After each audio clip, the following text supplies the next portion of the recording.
Buenas, mi nombre es Eduardo Colombo. Hoy me corresponde exponer el tema número 4, que habla sobre los 3 estatus del caput, y el tema 8 sobre el régimen de los bienes.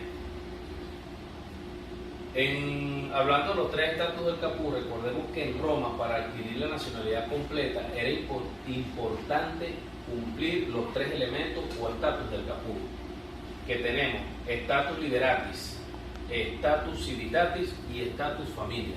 El estatus liberatis se adquiere a través del nacimiento del jus sanguinis. Esto quiere decir que los hijos nacidos de un hombre ingenuo o un liberto nacen ingenuos, o sea, hombres libres.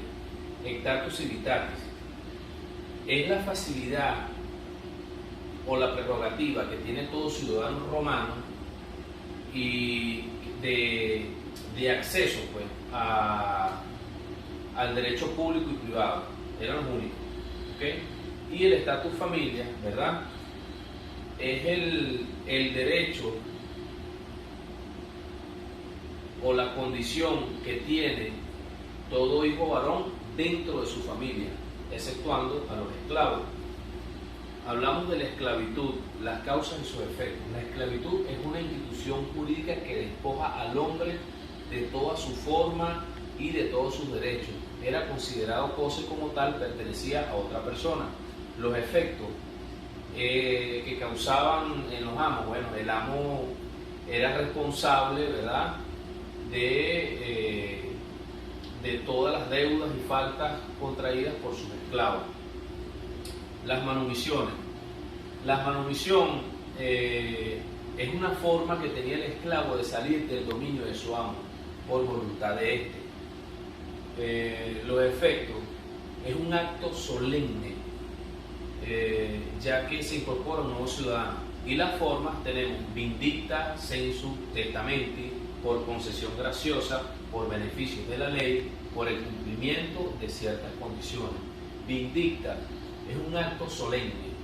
En vindicta es cuando el esclavo junto a su amo acuden a un tercero y posteriormente se presentan ante un magistrado, y el tercero le coloca una bagueta sobre el hombro del esclavo y declara: te declaro hombre libre.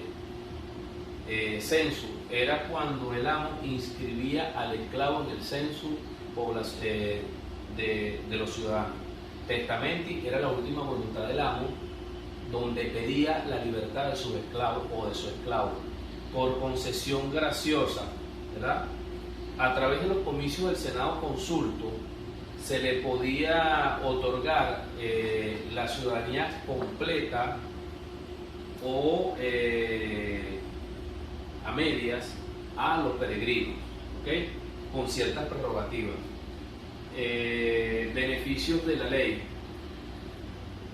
Esto les permitía a los peregrinos, ¿verdad?, adquirir la nacionalidad completa si lograban hacer que fuese condenado un funcionario público por incurrir en actos de concusión.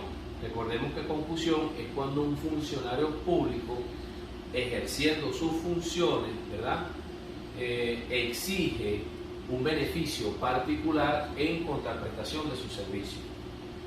Y por último, el cumplimiento de ciertas condiciones era cuando, por ejemplo, una persona ocupaba el cargo de magistrado en una ciudad latina, cuando una persona prestaba servicio como miliciano por algún tiempo, cuando una persona participaba en la construcción de un barco de trigo o en un molino, etc. ¿Okay? Los ciudadanos romanos, ¿verdad?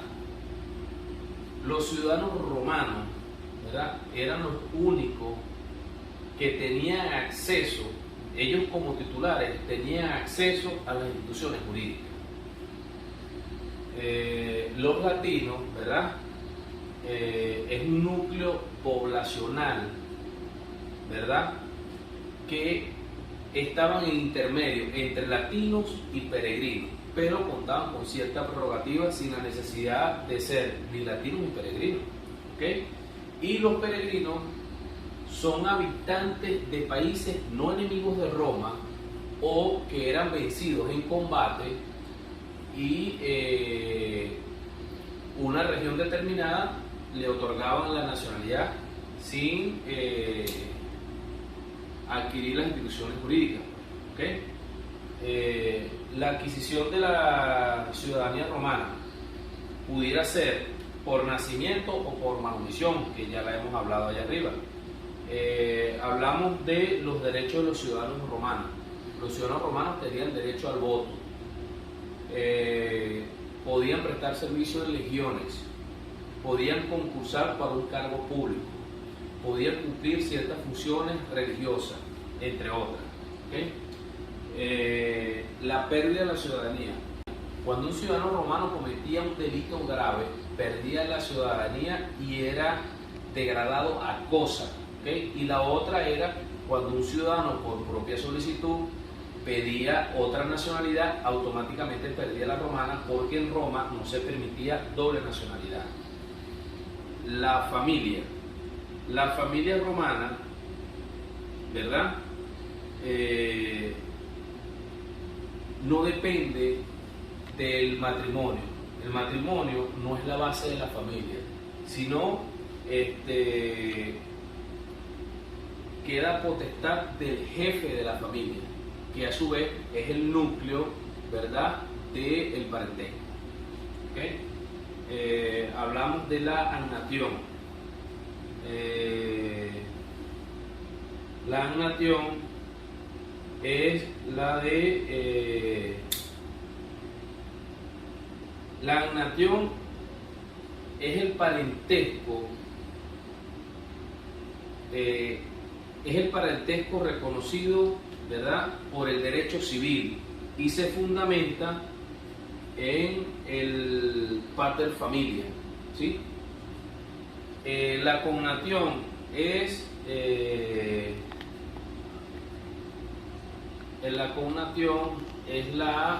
el vínculo de sangre que existía, ¿verdad?, entre personas de descendencia, con descendencia entre ellas. ¿Okay? Hablamos de la afinidad. Es el grado de parentesco que existía entre el esposo con la familia de la esposa y la esposa con la familia del esposo. Hablamos del tema número 8 sobre el régimen de los bienes. Las cosas es todo aquello que puede procurar una utilidad cualquiera al hombre, y se dividen en res in patrimonium y res extra patrimonium. Los res in patrimonium son corpóreos e incorpóreos, consumibles e inconsumibles, divisibles e indivisibles. Y tenemos los res extra patrimonium, que no corresponden a una persona en particular, sino que corresponden al derecho humano y otros al derecho divino. Los derechos reales es